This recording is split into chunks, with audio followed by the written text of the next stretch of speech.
Hi there. My name is Michael Isikoff. I'm the Chief Investigative Correspondent for Yahoo News, and I am pleased to host this fireside chat with the Secretary of the Department of Homeland Security, Alejandro Mayorkas. The title of our talk is Protecting the U.S. Homeland from Diverse Security Threats. And I think the word diverse is the operative one in that title, whether it be international terrorism, domestic terrorism, cyber attacks, immigration. It's fair to say that Secretary Mayorkas has quite a diverse series of threats to worry about.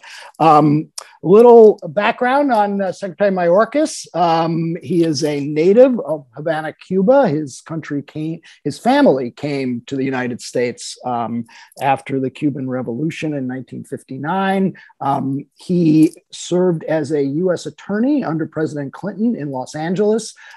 He served as the Director of Citizenship and Immigration Services and then Deputy Secretary of Homeland Security under President Obama, and he is now the Secretary under President Biden. So, Secretary Mayorkas, welcome to the Global Security Forum. Thanks so much, Michael. Really pleased to be here and to speak with you. There is a lot to talk about here, and given the focus of this entire forum, we're going to talk a lot about security threats and in particular terrorism. I know we want to talk a lot about domestic terrorism, which you and the administration has identified as the primary threat facing the country right now. But I want to start out on the international front. After the fall of Afghanistan and the takeover of the Taliban and the US withdrawal, General Milley, chairman of the Joint Chiefs of Staff, testified before Congress recently, in which he said the withdrawal itself was a tactical success, but a strategic failure for the United States. And by that, he clearly was talking about the potential it has for a resurgence of the international threat from Al-Qaeda and affiliated groups. Bruce Hoffman, a senior fellow for counterterrorism at the Council on Foreign Relations, recently said that the situation is more dangerous in 2021 than it was in 1999 and 2000 when the Taliban controlled Afghanistan and Al-Qaeda had a safe haven. Is he right? So Michael, I'd want to understand the data upon which Bruce predicates that assertion. I don't, and we don't understand it to be so. I do think one thing is very important to state, and that is that, and I've spoken about the evolution of the threat landscape over the past 20 years. We went from the foreign terrorist threat being most prominent to the homegrown violent extremist, the individual resident in the United States who was drawn to violence by reason of a foreign terrorist organization's ideology, and then to the domestic extremists. But that speaks of the evolution of the threat. It doesn't speak to the disappearance of a prior iteration, just what is most prominent. We have not stopped our vigilance with respect to the foreign terrorist threat.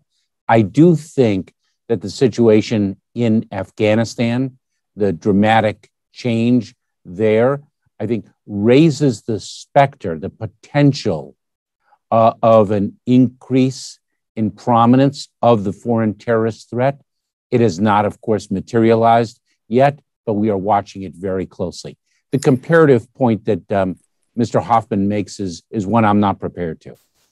Right. I mean, in his account of this, he noted that the Al-Qaeda was, he called it the elite backbone in the Taliban's takeover of Afghanistan, and that the relationship between the Taliban and Al-Qaeda was very close. It's been affirmed in multiple United Nations reports. The concern was, I think, behind this, that the Taliban takeover has the potential to rejuvenate jihadis around the world, embolden them, and that they may ultimately start flocking to Afghanistan and certainly step up their tempo. Have you seen any evidence over the past month or so since the Taliban took over that that concern is playing out, that jihadis have been emboldened, that there has been an uptick in chatter, and any signs that some of them may be flocking to Afghanistan once again?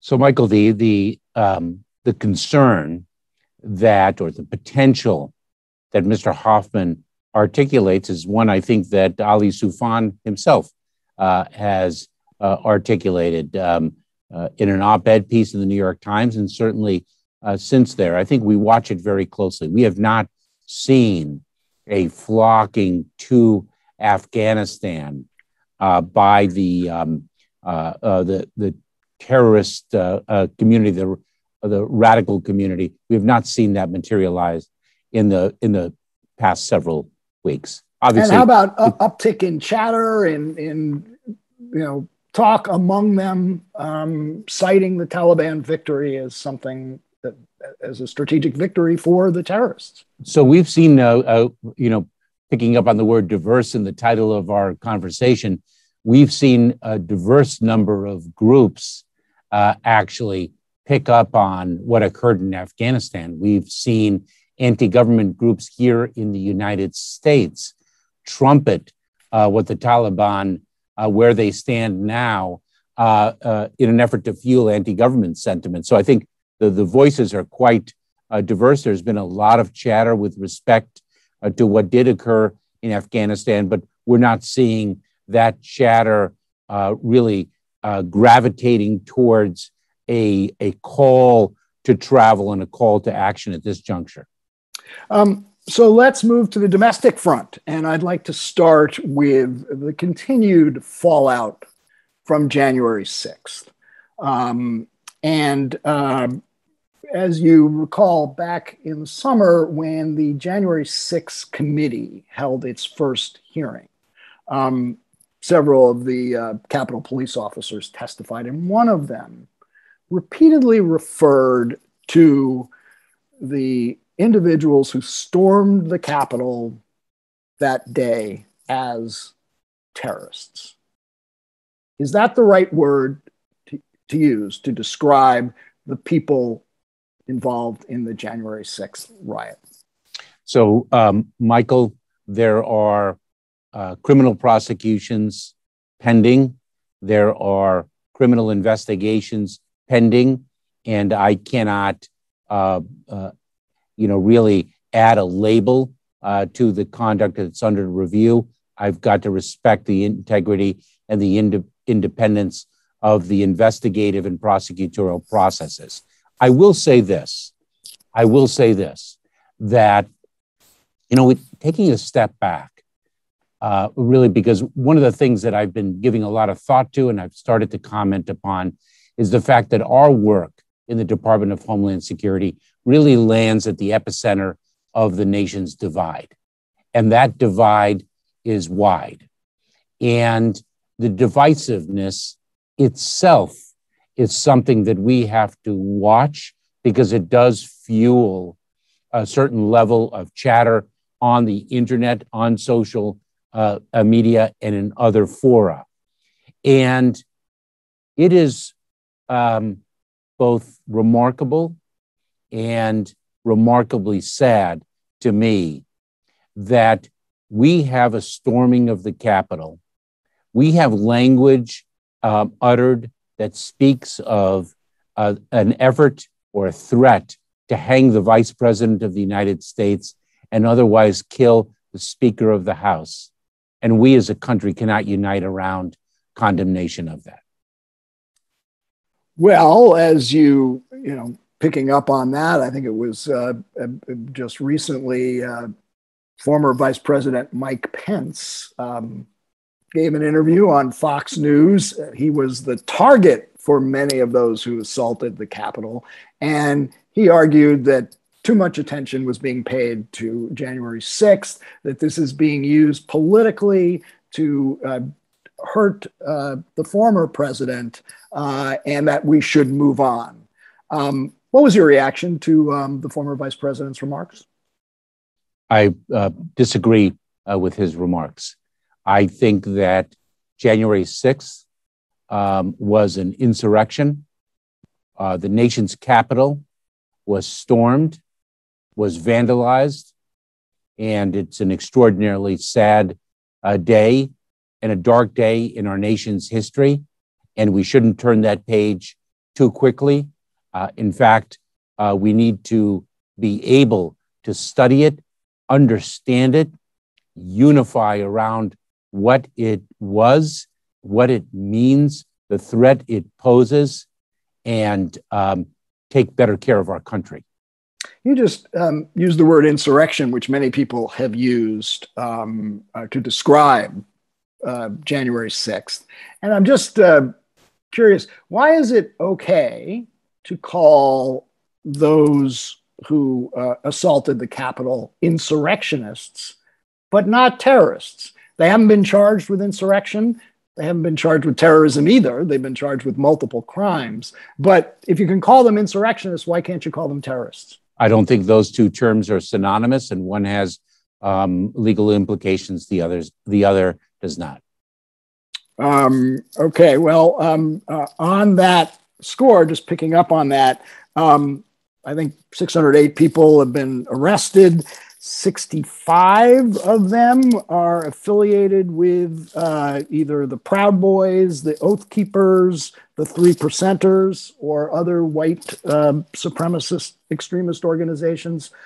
Are those groups terrorist groups? And I should point out that Canada has labeled the Proud Boys a terrorist group. So in your mind, are they? So we have not appended that label to those groups.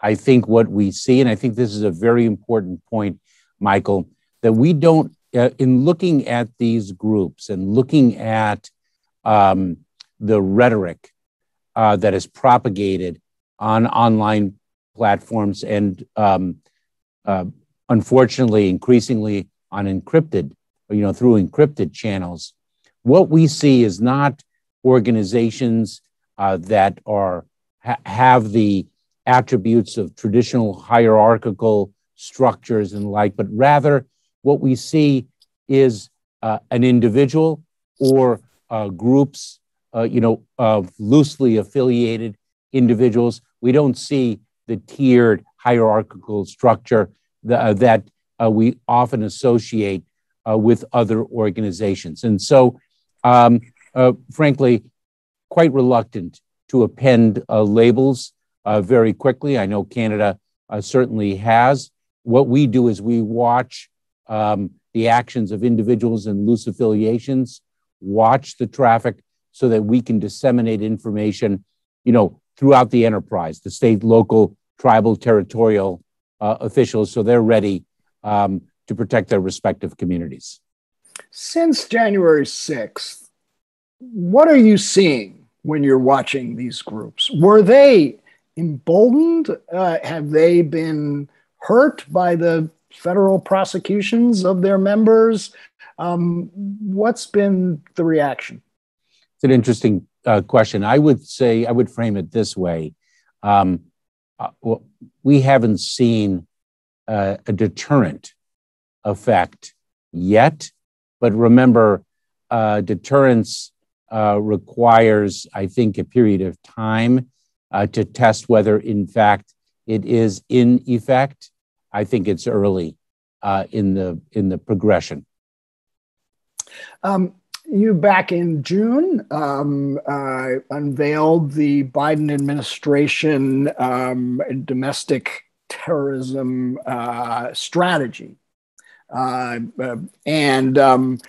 it was, like many government strategies, sort of cast in a lot of generalities about things you hoped to accomplish. But it was a little hard to find specifically what you're doing differently than was being done before in terms of monitoring these groups and trying to make sure they don't create the kind of mayhem they did on January 6th.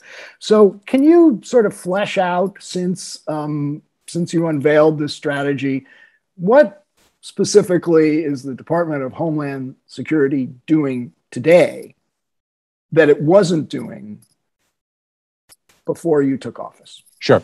So let me start with a few things and end, I think, with sort of the overarching point that is, I think, most fundamental. First, what we did is we created within the Office of Intelligence and Analysis a unit focused specifically on domestic terrorism, number one. Number two, we are, in fact, disseminating information at a cadence that I think is unprecedented with respect to the domestic terrorism landscape, issuing bulletins and alerts to state and local law enforcement, using the fusion center architecture as a primary artery of those communications. We are developing a new communications plan that will actually take hold in communities. It's how I would describe it at the top level as sort of a community analog to the see something, say something mantra, which has gained tremendous popularity and success in the airports, the train stations and the like, but does it really work in communities and neighborhoods to equip neighbors, friends, family, teachers, faith leaders, et cetera, to identify the indicia of a drive to violence and know what to do with it. We have dedicated for the first time ever 7.5% of grant funds, FEMA grant funds, to the domestic violent extremism mission set. And lastly, I think as an overarching point, we learned a great deal from the, pardon me, the effort in 2014 through 2016, the Countering Violent Extremism, the CVE effort. We learned a lot from it, that the communities had a measure of distrust of the federal government that really served, and I don't mean to suggest that distrust was not earned, but it irrespective of that, it existed, and it really was an obstacle to the success of our efforts to really gain strong footing in the communities and work with the communities to identify individuals who are on the track of radicalization and beginning to exhibit antisocial behaviors. So learning from that, what we are now doing, and it's through the grant funds and other vehicles, education materials and the like, communications materials, we are taking a different approach. We're not going in and seeking to partner in that way, but rather we are seeking to equip and empower the communities themselves to build the infrastructure and the methodologies to detect, prevent, and unfortunately, if need be, respond to and be resilient to a threat that has materialized. I think that is a, yeah. Yeah. I get the detection part. I mean, you monitor social media content, you monitor what people are communicating out there, but I'm not sure I get the prevent part of it. You see people talking in inflammatory, incendiary ways, hate-filled ways. What, until they commit a crime, what do you do about it? So let me, if I can, give an example. I've thought about this because it's a very important question. There was a case in the last several weeks, and I'll keep it at a top level, but it was broadcast on the news of an individual who served in our armed forces, who went into a home allegedly under the influence of methamphetamine, went into a home and shot and killed a number of family members, allegedly with whom he did not have any relationship. And his girlfriend, and the news reports indicated that his girlfriend had observed him descending in terms of his mental health, his mental well-being. And if she was aware of an avenue of relief that she could avail herself of for the benefit, for his benefit, as well as the benefit of what became victims of a tragedy, of a violent act, if she had known who to call, who could intervene, and that intervention had occurred, perhaps that tragedy would have been prevented. I think that's the model. It's not just the rhetoric, because of course we have First Amendment principles, but it's the rhetoric that incites, but more pointedly, when an individual is drawn to that rhetoric and begins to exhibit certain signs of a drive to violence, perhaps if we have an architecture in place, if we have avenues of lifelines that could be accessed, then perhaps we're in the preventive world.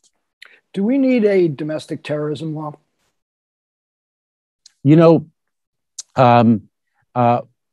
I've spoken with peers about this, and I believe that there are sentencing considerations that bring to bear punishment based on a terrorism route in the crime that has occurred. I have not myself observed a lack of criminal statutory provisions to address the conduct itself, whether it be vandalism, trespassing, or of course, graver.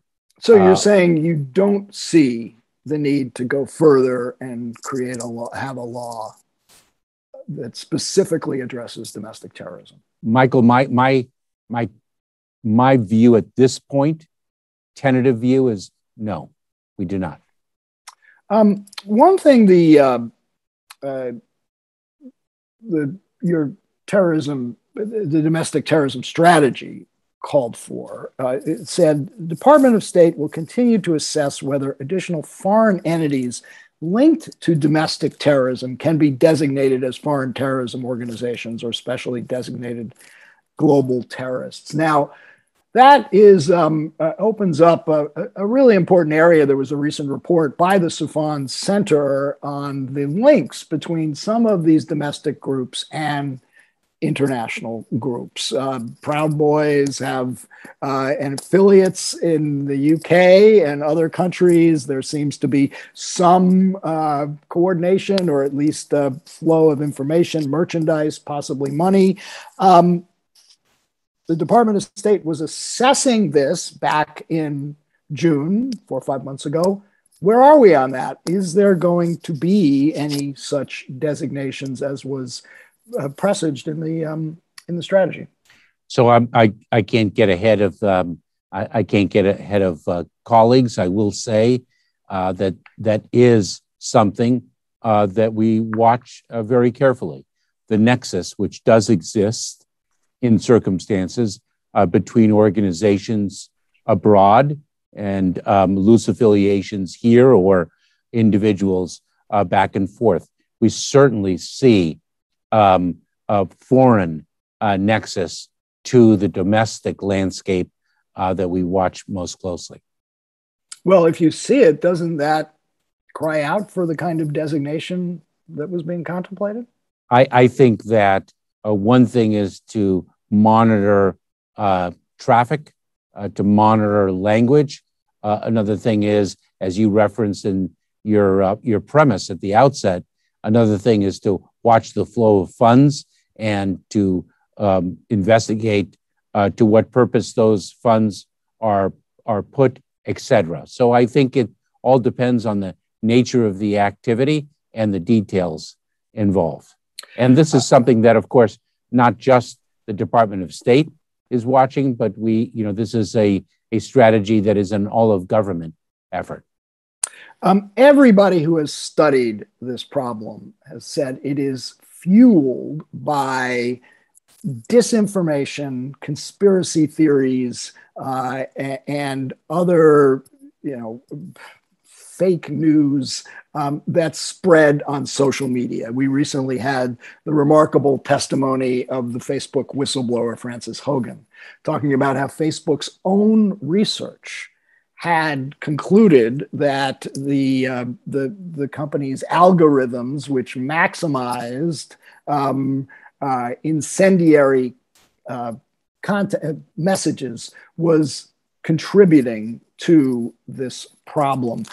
In your view, and in light of Ms. Haugen's testimony, do you believe Facebook and other social media platforms are contributing to the rise of violent extremism and threat of domestic terrorism? I'm gonna change the framing, but I do want to say one thing, if I may, Michael. If it's fake, is it news? I really have a tough time with that language. So what I tend to use the terminology false narratives. I think that it's clear that we are seeing ideologies of hate, false narratives propagated through social media, online platforms, and the like. Whether companies actively contribute to it is something that I'm not prepared to conclude right now. I know the testimony to which you referred, it certainly galvanized a great deal, and correctly so, a great deal of attention. But I'm not prepared to make a conclusion of active contribution as opposed to channels of communication that are being exploited. So you don't believe, as many members of Congress have said in recent days, that Facebook is part of the problem? I'm not prepared to say they are part of the problem. I understand that they and other platforms do provide a means for very constructive communication and very destructive communication. Whether they engage in practices to assist in the propagation of destructive language in the service of a prioritization of profit, which is what I think was the gravamen of the testimony we heard earlier, that is something I am not prepared to conclude.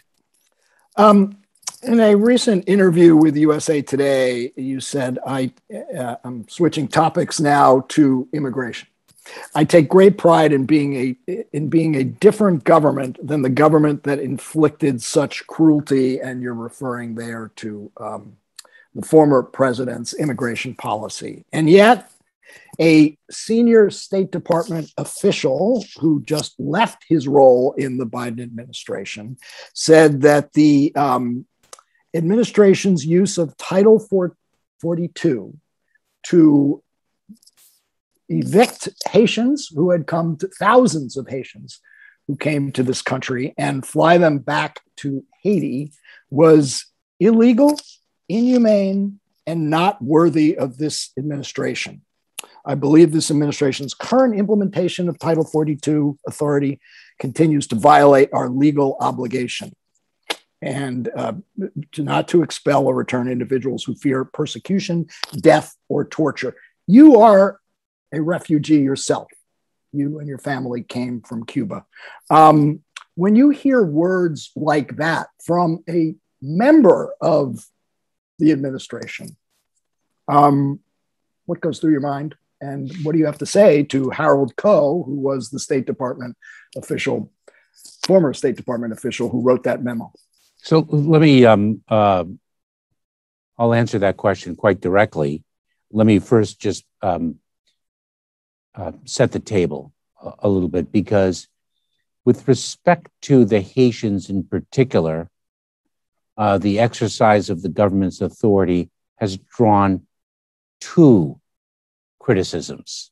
One is the use of Title 42, which is a Centers for Disease Control public health authority, number one.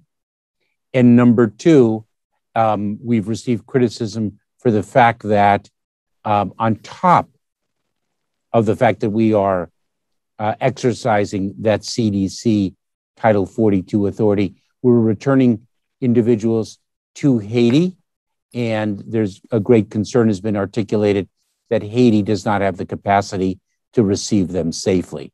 So we've been subject to two very profound criticisms with respect to the Haitian population specifically. I want to make it clear, though, that the criticism of Title 42 is not specific to the Haitian population, but frankly across the southern border, where that authority has been exercised as to the irregular migration the individuals encountered in between the ports of entry, regardless of country of origin. And the Title 42 authority is a public health authority, and it is not an immigration policy. It is not an immigration policy that we in this administration would embrace, but we view it as a public health imperative, as the Centers for Disease Control has so ordered. We're in the midst of a pandemic. For anyone to think it's business as usual, I think would be, frankly, ignoring a pandemic that has taken more than 700,000 American lives. It is not Harold Koh's statements that trouble me.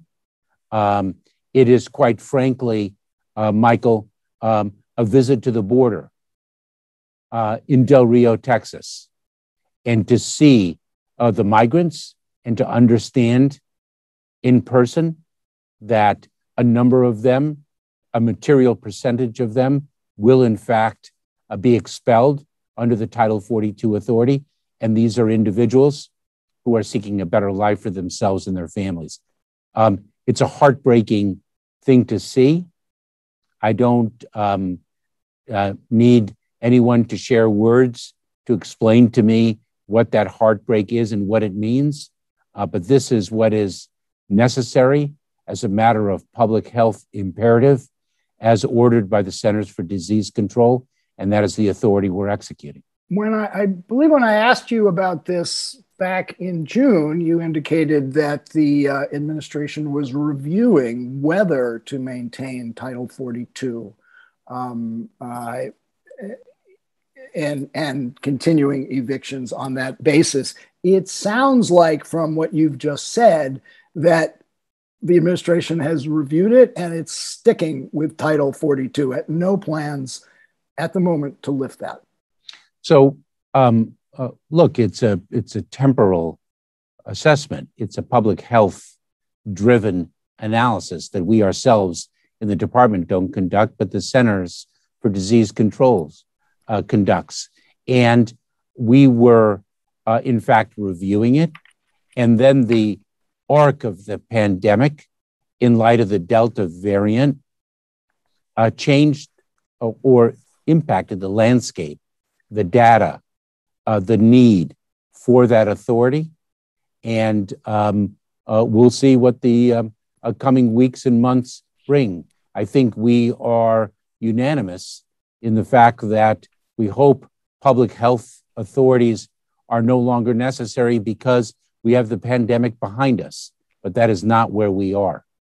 That is not. Yes, I think the most recent figures is over the last fiscal year, something like 1.6 million border apprehensions were recorded. That's a 20-year high. Why? You get it from all sides. Those who say you're being inhumane and those who are saying you're being too lenient. Why has the flow of people trying to get across the border illegally continued at a 20-year high level? So certainly have read a great deal about this, and there are many different theories. I think that pieces of the many different theories compiled together form a very compelling answer. The downturn in economies, the attendant rise in violence, the downturn in economies made more acute by reason of the impact of the COVID-19 pandemic, the